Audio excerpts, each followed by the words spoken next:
Well, the major driver of inflation is always monetary policy. Milton Friedman said that years ago. And we now, since the pandemic began in February 2020, we've increased the money supply by a third, by 32%. Well, that means every dollar is worth less. So what you're seeing the impact of all these dollars flooding the economy. And Jay Powell has to come up with something. I mean, last month he claimed, it was cars and airfares that were driving these inflationary trends, those kinds of things which would dissipate. Well, this month, cars and airfare were down. They weren't. The rate they increased at was down. What was up was food and energy, things that normal Americans feel very, very sensitive about.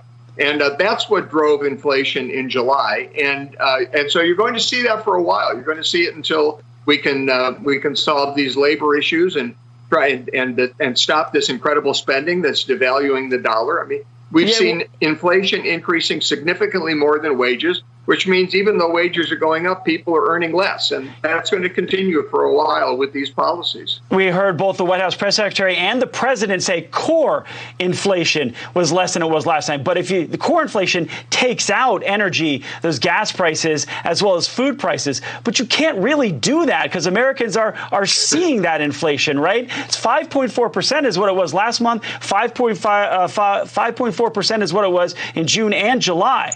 Exactly, right? That's exactly right. I mean, look, you go to the gas station and then you stop at the grocery store. What are the two things you're going to notice? You're going to notice energy costs and you're going to notice food costs. So taking those out of the calculation, the inflation calculation, and saying, well, it's not as bad as people think it is. Well, it is as bad as people think it is because energy and food are way, way up.